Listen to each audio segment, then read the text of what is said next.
Hello, everybody.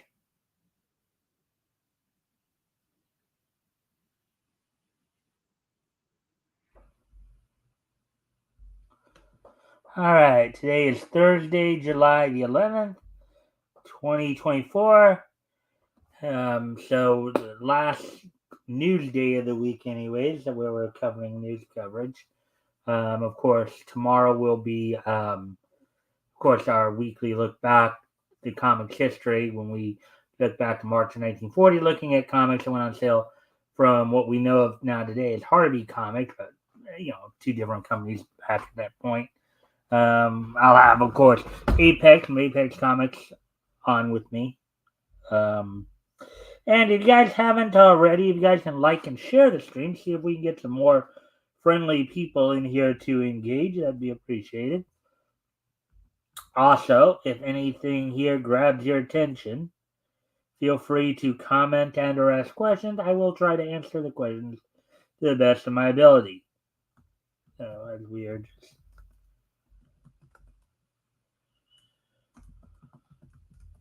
We're just gonna wait a few minutes to give people a chance to come in.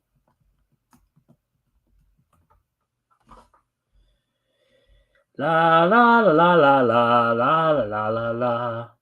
La la la la la la la la la la la. La la la la la la la la la la la. La la la la la la la la la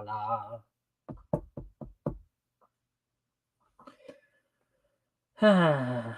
Anyways, so we'll just probably in a few moments here, maybe once we hit the 3 minute mark, I'll talk about what's on tap for tonight. As I said, if you guys can help out by liking, sharing the stream, that will and seeing if we can get some more friendly people in here to engage, that'd be appreciated. Also, if anything here that we talk about tonight grabs your attention, feel free to comment and or ask questions. We'll try to answer the questions to the best. I'll try to answer the questions to the best of my ability. So let's see, we're 2:30. Hey there, Elk. All right, hail Xenu and Xena. All right, well, we got somebody in here now, so yes, I will talk about. So tonight we're gonna do two articles, both from Bounding into Comics. As apparently as of this afternoon, I had not seen anything up on the Indie Comic Showcase, so I don't think Chris had one for this week. So so that's why we're not doing that. But I'm gonna of course do the first article I want to start off with is the article I was going to finish off with last night, which is a Toho article as they have confirmed the North American release date for the latest season of My Hero Academia, and also another article that came out today that seemed of interest. So, Random House Publishing has apparently purchased English publishing house Boom Studios. So we'll look at that as well. Plus, the wrestling wrap up, quite a bit of news happening, both WWE and AWA and TNA, and then we'll get to this day in each history. So with all that being said, why don't we go ahead and get started? See, it is just after 4 minute mark here. So let's go ahead and get into this. Let's see if I can find the cursor here.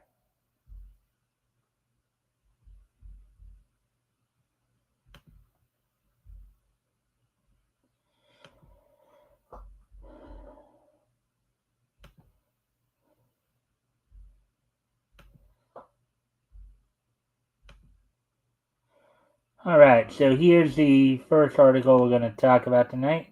This is the one I was originally going to finish up with last night, but as we did go a little long last night. All right, so Toho confirms North American release date for My Hero Academia. You're Next. Say they'll treat film as respectfully as they did Godzilla -1. Article by Nerdigans Inc., published July 10th this year or yesterday. So with that, mark your calendars because Plus Ultra is back on the menu. Um, as the next cinematic entry in the My Hero Academia franchise gears up for its Japanese debut, a production studio's Toho Company Limited has confirmed that they'll be looking to apply the lessons they learned from their previous distribution of Godzilla Minus One to the anime film's international release. And Godzilla Minus One, mind you, was a movie that kicked everybody's butt, basically. Um, Money wise, box office wise, popularity wise, you name it. So, animated by Studio Bones, helmed by Seven Deadly Sins director Tensai Okamura, based on a story penned by series creator Kohei Horikoshi, featuring a script from My Hero Academia series scriptwriter Yosuke Kuroda and art direction from its resident character designer Yoshihiko Umakoshi. My Hero Academia, You're Next, will see the students of UA High School against the villainous doppelganger of the symbol of peace, Dark Might, in character who's voiced in Japanese by Kenta Miyake, who provided the voice of Kaiju number 10 and Kaiju number 8. Quote, in a society devastated by the effects of such an all-out war, a mysterious giant fortress suddenly appears, swallowing up towns and people one after another, reads a synopsis of the film provided by the film's official website. Quote, and in front of Izuku, voiced in the Japanese by Daiki Yamashita, who provided the voice of Sojiro Seta and Rurouni Kenshin, and the others, a man who looks like a symbol of peace, stands in front of him.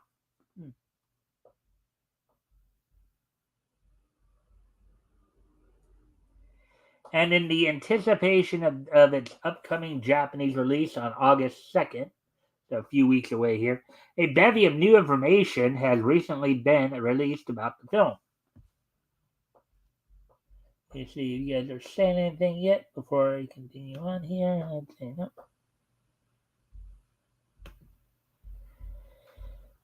Let's see. In a recent interview with DaVinci Magazine, as translated by Twitter user Shibuya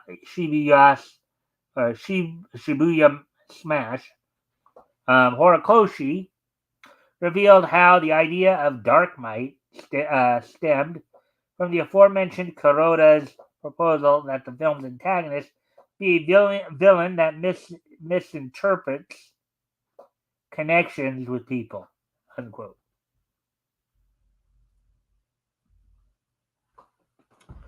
Quote, I brought it up casually, like, in some other quote, what about a villain like this, unquote. The My Hero Academia mangaka stated, quote, but now that I think about it, there was a Black All Might idea. Now, of course, just to let people know who not who just listening in the chat now, but who may be watching this later, black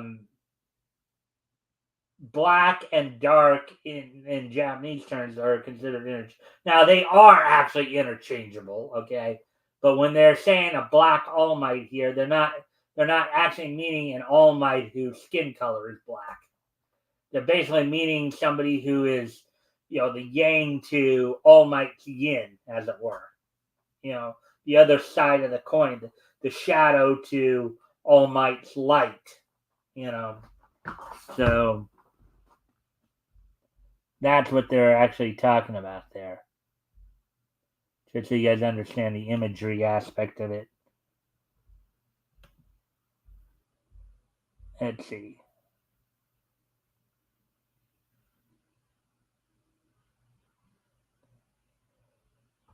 In the plot proposals that Kuroda-san and I come up with. So I probably had that vaguely in mind. I also thought it would look good to add flowers or something stylish like that. I think we discussed how it would be interesting to change the colors. Then during the recent 2024 Anime Expo, Toho International President Koji Ueda revealed that the outpouring of fan support for Godzilla Minus One influenced the distributor's decision to bring My Hero Academia, You're Next, to North American theaters. Let's see. Quote, we fully recognize a major driving force behind the success of Godzilla Minus One was the way the passionate fan community embraced the film. Ueda acknowledged to comicbook.com's Megan Peters, as a distributor for the North American release, Toho International's goal was to treat the release as seriously as any other, giving it the respect it deserved, and that the community, who has embraced the franchise for so many years, equally deserved.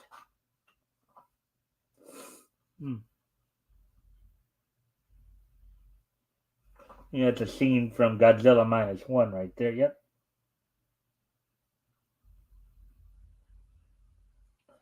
Let's see if you guys are saying anything yet here. Nope. Nothing new there. Okay. Quote, as the North American distributor for My Hero Academia, You're Next, unquote, he noted, in smaller quotes, we look to do the same with yet another beloved Japanese franchise, tapping into the fan community to help amplify awareness of the film, while also taking a wide theatrical release approach.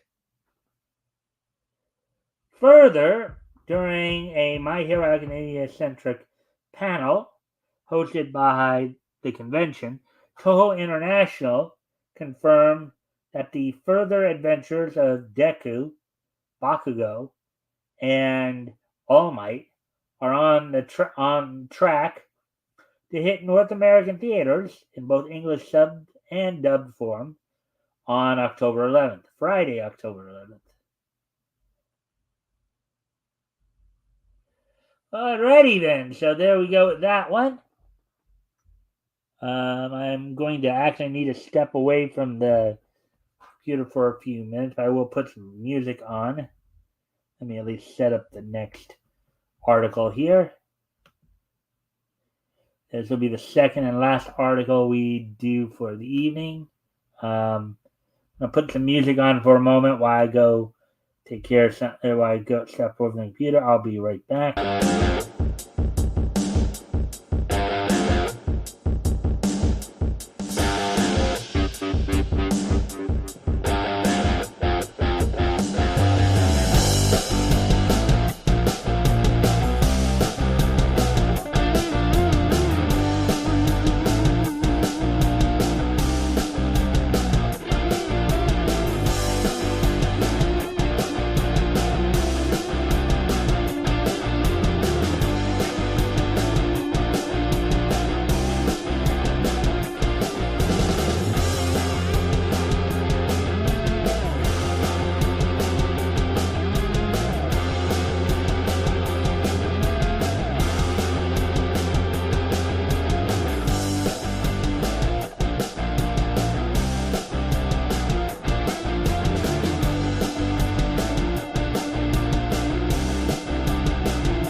All right, I'm back.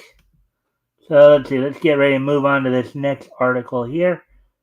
All right. So, Power Rangers Berserker comic book publisher Boom Studios acquired by Random House Publishing. Article by Spencer McCooley, published July 11th, which is today, 2024. So let's take a look at this.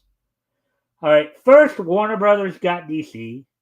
Then Disney scooped up Marvel. And now, in the latest instance of a larger company coming in to prop up a struggling mainstream comic book publisher, Penguin House Publishing has officially acquired Boom Studio. Okay, I thought they said Random House here, but I guess it's Penguin House. They said Random House up there, but down here they said Penguin House. Okay, don't know which is the actual company, but well, I guess we'll. So, as announced on July 10th, the acquisition will see, which was yesterday, which will see Boom Studios integrated into its new owner's pop culture centric Random House Worlds imprint. All right.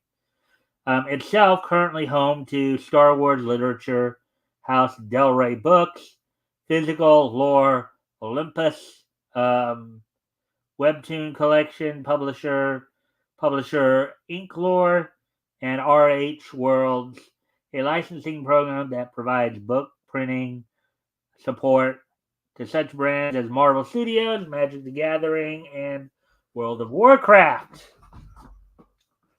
Per a report from Deadline, despite now being a subsidiary of the larger Penguin House publishing portfolio, the Berserker studio will retain its editorial and publishing independence, with its distribution duties continuing to be handled by both Diamond and Simon and Schuster.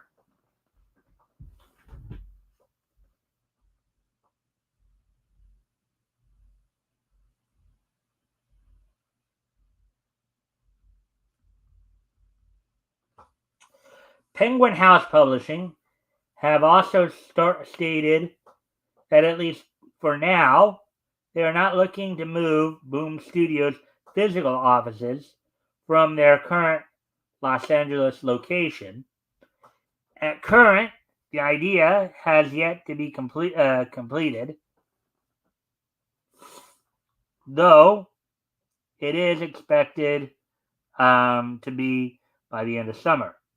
Further, the exact terms of the detail, I think you meant to say deal, such as its new ownership percentage and the actual amount paid by Penguin House Publishing for Boom Studios, currently remain under lock and key.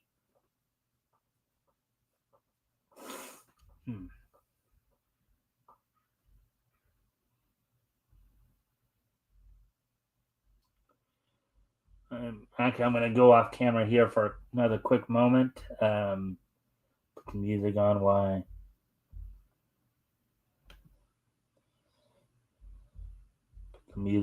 I'm gone.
All right, I'm back now. Let's see.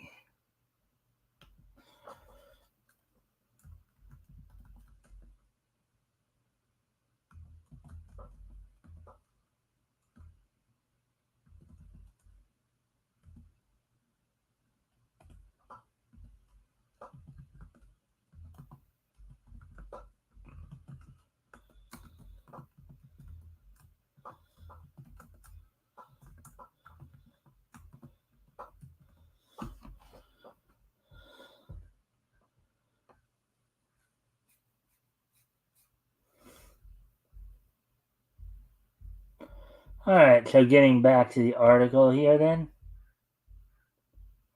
Let's see. In announcing Boom Studios' change in ownership, founder and chairman Ross Ritchie asserted, quote, "It's every entrepreneur's dream to launch a company, build it, and sell it to the best. I'm excited to hand the reins of Boom over to the best and largest publisher in the world.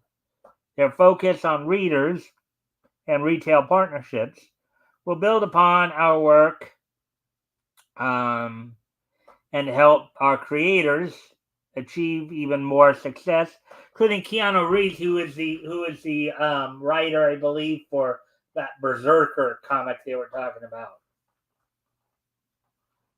So just a heads up there.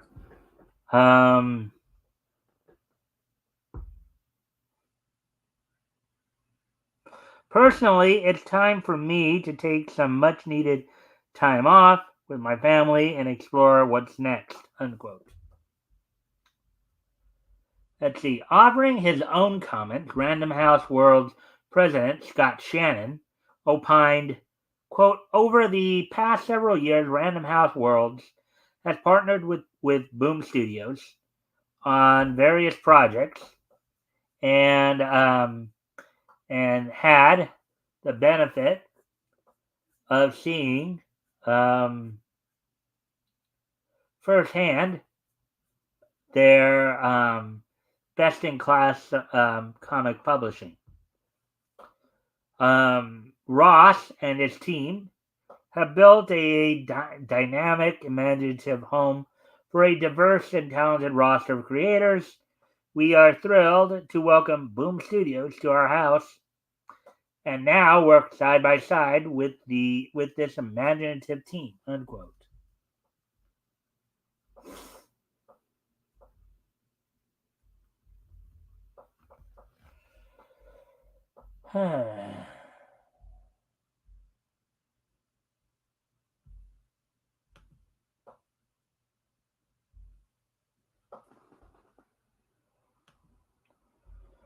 Unfortunately for fans of a certain colorful hero franchise, while the deal saves Boom Studios as a whole from extinction, it will have no bearing on the fate of the massively popular Power Rangers line, as its impending end has little to do with the publisher's handling of the license.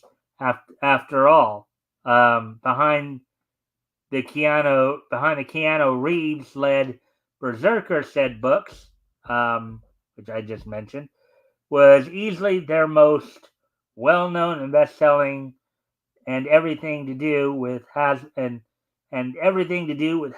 ongoing management of and lack of direction for the franchise overall. To this end, in closing out of both Boom Studios' time with the team as well as their initial run at full independence, Mighty Morphin Power Rangers Darkest Hour one shot hit shelves on July 31st, the end of this month. Alrighty then, so there we go with that one. So that's all I got for you in terms of the articles tonight. Let's see. We're at the 27-minute mark. I do know I was going to try to be a little short tonight because we've been going along a bit more lately. Actually, I do need to step away from the computer again. I'll be right back. But I will put on some music to keep my on.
Alright, so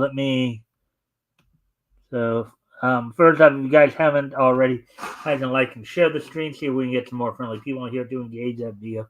Appreciate it. Also, if anything here grabs your attention, feel free to comment and or ask questions. So I got done with the articles already. I'm gonna check something here, check to see if any other, not necessarily from the sites, but some another source, because I just thought of something here. I know throughout July here, Toonami's going to be going through a few scheduling things. Like I do know, like 2 weeks from this Saturday, you're gonna have the season 2 Superman marathon where they're just gonna show all 10 of the episodes. And I think Zom 100 actually concluded last week. So if that's the case, then I know there's going to be some scheduling. There's going to be some minor scheduling changes here. Let me see.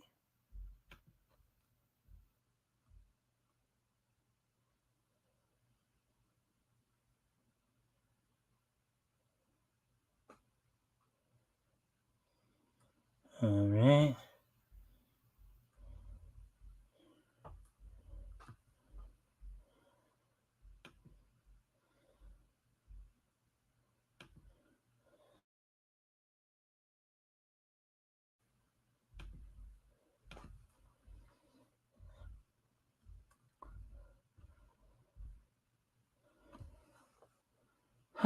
So let's see. Yeah, I do know that I believe last week they basically expanded it from 3.5 hours to 4 hours. So let's see. 12 to 30, 1:30, 2.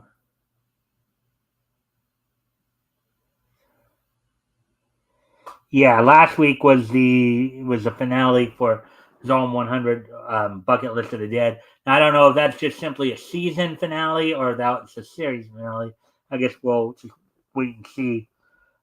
Starting this week, of course, my Adventures of Superman will be airing at 12 a.m. Eastern, 9 Pacific, followed by a 1 hour block of One Piece at 12:30 Eastern, 9:30 Pacific, with Shippuden coming in at 1:30. Well, that's just for this week, in fact, because I think let's see.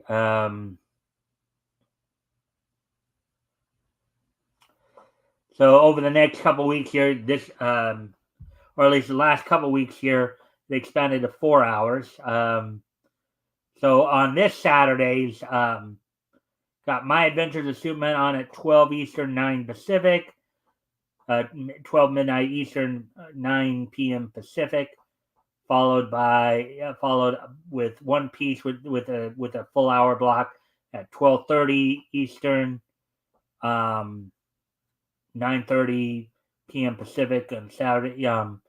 Then Naruto Shippuden will be on at 1:30 Eastern on Sunday, with being on at 10:30 p.m. Pacific on Saturday, followed by Dragon Ball Z Kai at 2 a.m.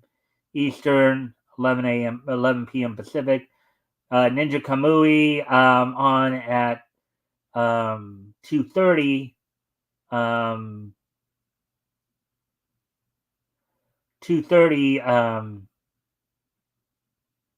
Eastern, 11:30 Pacific, and Demon Slayer Kimetsu no Yaiba on at 3 a.m.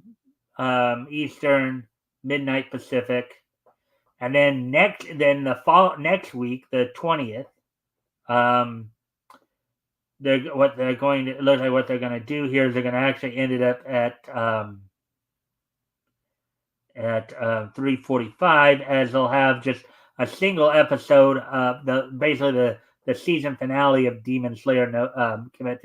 But as next week on the 20th, My Hero That Superman will be on at 12 Eastern, 9 Pacific. One Piece will have a 1 hour block at 12:30 Eastern, 9:30 Pacific. Naruto Shippuden will be on at 1:30 a.m.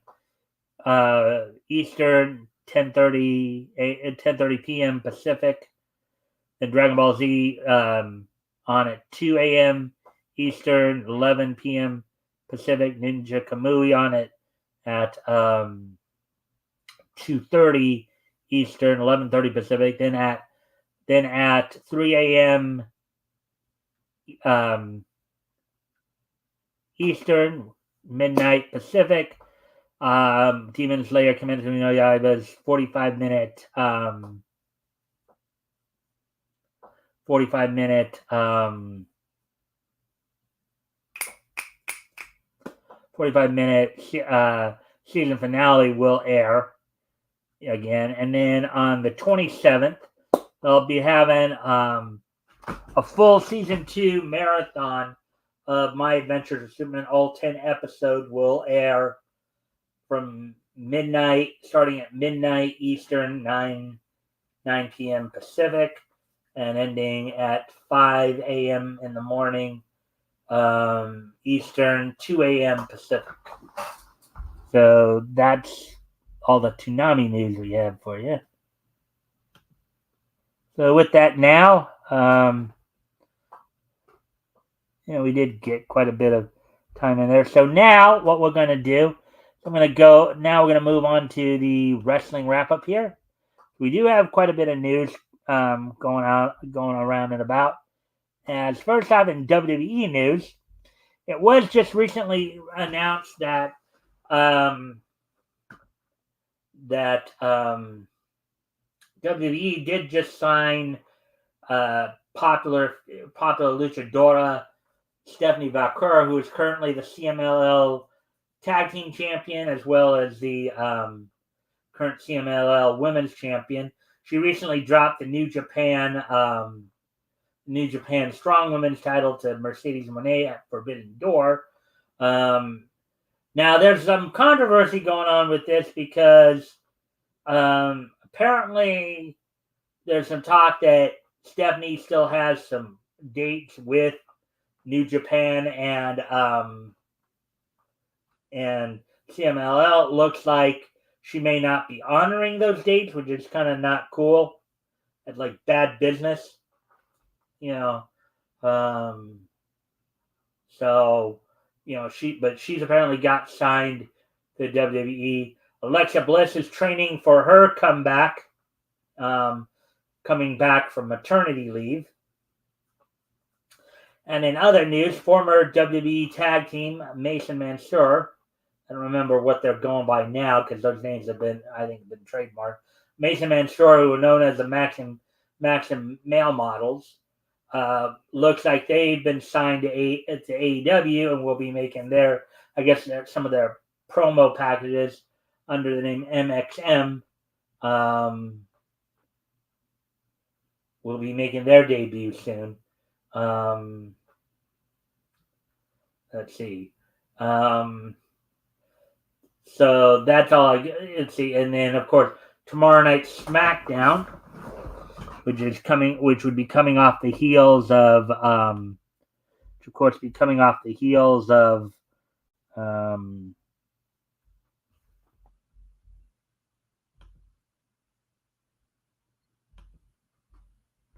tomorrow night SmackDown, coming off the heels of the Money in the Bank event.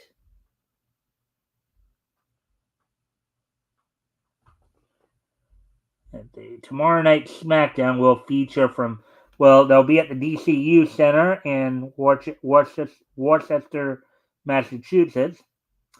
In a women's match, Michin will be taking on Nia Jax, and then Apollo Crews will be teaming with Baron Corbin to take on Angel and Berto from Legado del Fantasma. So that's what's going on SmackDown tomorrow night. Now, in some other AEW news, aside from the signing that happened last night, of course, AEW had its Dynamite last night, and we'll go over the results from that here in a moment. So let's grab that. As now coming off of the Forbidden Door pay-per-view. Coming off of the Forbidden Door pay-per-view. Here's some of the results and happenings in AEW. So in the opening match, saw the men's final in the Owen Hart Foundation men's tournament, in which Bryan Danielson defeated Hangman Adam Page with, of course, Jeff Jarrett acting as special guest enforcer for the match. So now Bryan Danielson will be heading to All In to challenge Swerve Strickland for the AEW World Heavyweight Championship.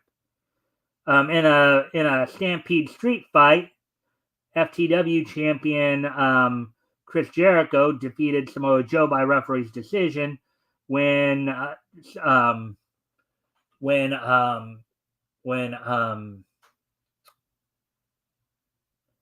Jericho put Joe on a forklift and crashed him into a wall. Now, this was done to write Joe off TV for the next few months, as he'll be doing some filming for a TV show. I can't remember the name of the show now, but he'll be Samoa Joe will be doing some TV taping, won't be available. So they decided to have him lose this match to write him off television. And I'm sure he's gonna be real upset when he gets back. As they sell the injury angle, for him to come back and get revenge.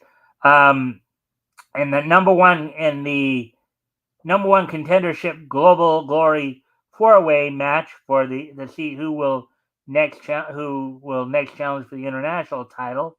The first AEW International Champion Pac defeated the Blackpool Combat Club's Claudio Castagnoli, Don Callis family's Kyle Fletcher, and Tomohiro Ishii. And the main event saw the women's final of the Owen Hart Foundation tournament. The winner, of course, getting a shot at Toni Storm's the women's championship at All In. Mariah May beat Willow Nightingale. Now, one of the other things about this match as well, or actually in the aftermath of this match, Mariah May turned on Toni Storm. Now, granted, AEW was pushing the idea they were going to probably be setting this match up. I don't know if they're going to actually put the title on Mariah May or not. There are some people critical because even though Mariah May has been doing a pretty good job in the ring, she's still relatively new. And so some people have argued that, putting the title on her at this point would probably not be a good thing. But I guess we'll just wait and see. So now from there we'll go on and get to some TNA news as tonight's Impact, as it were. On tonight's Impact.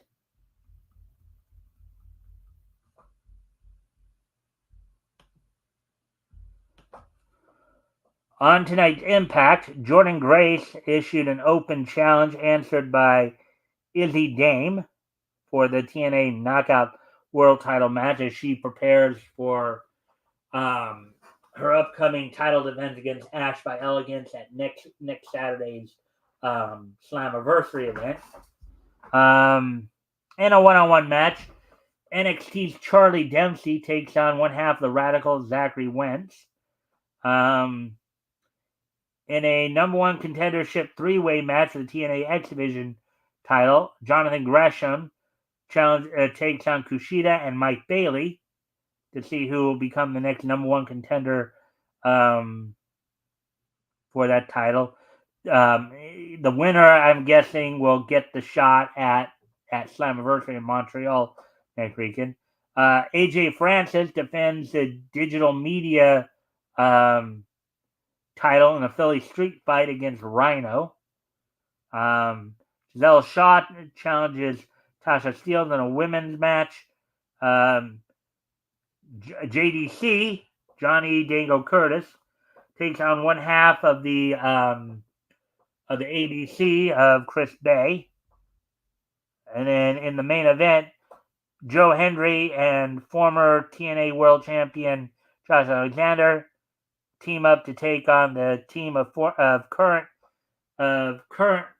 champ Moose and former champ Steve Macklin. So that's pretty much what's happening on tonight's Impact as they continue to prepare for next weekend's Slammiversary. So with that, now we're gonna start winding down here. Today is, as I said, Thursday, July the 11th, 2024. So let's go ahead and take a look back at this day in Nietzsche history. So first off, I'm going to head back 40 years ago today. As on this date 40 years ago today, at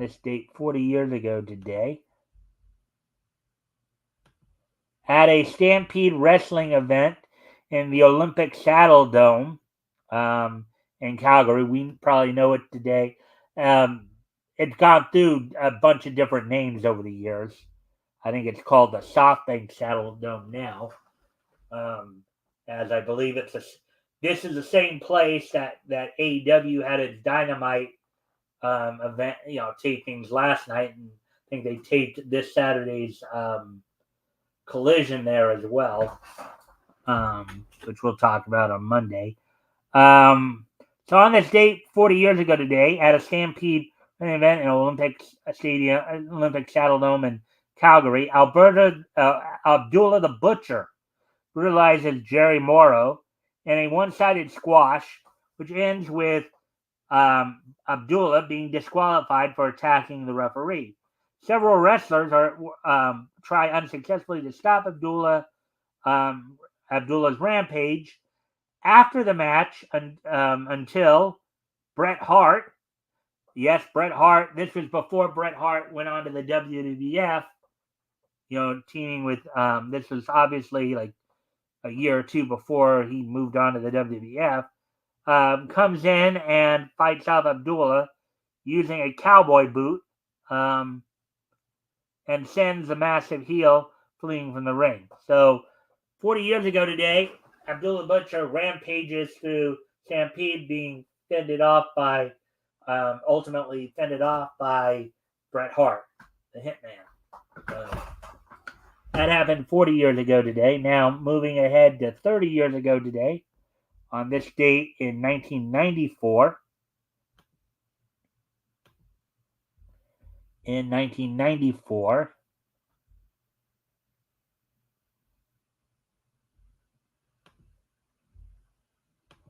On this date in 1994, the 10th issue of Team Youngblood went on. The 10th issue of Team Youngblood went on sale on newsstands. From Images Extreme Imprint. So Images Extreme Imprint. The 10th issue of Images Extreme Imprints Team Youngblood went on sale on this date back in 1994, 30 years ago today. Sold for $2.50 and was 32 pages. And 1994 is just so nice that we're going to hit it twice. And also on this date in 1994, as soon as I pull that up, this date in 1994,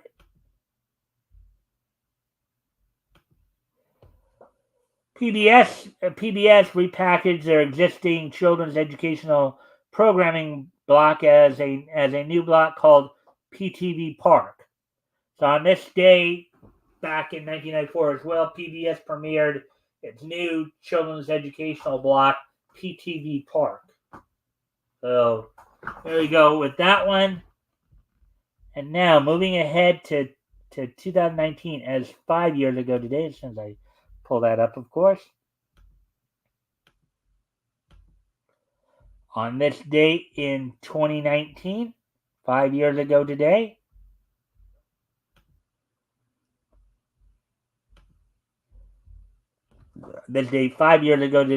Lurch's Given premiered on Japanese television on this date back in 2019. 5 years ago today, Lurch's Given premiered on Japanese television on this date back in 2019.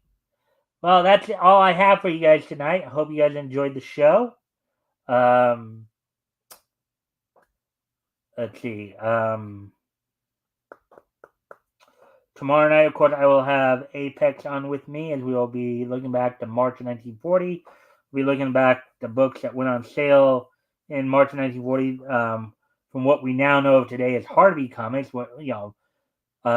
Speed Comics, Volume 1, Issue 8, which was at that time being published by Brook World Publications, and then Champion Comics, Volume 1, Issue 7 from Worth Carnahan. So with that, I thank everybody for being here. I hope to see you all tomorrow. Bye.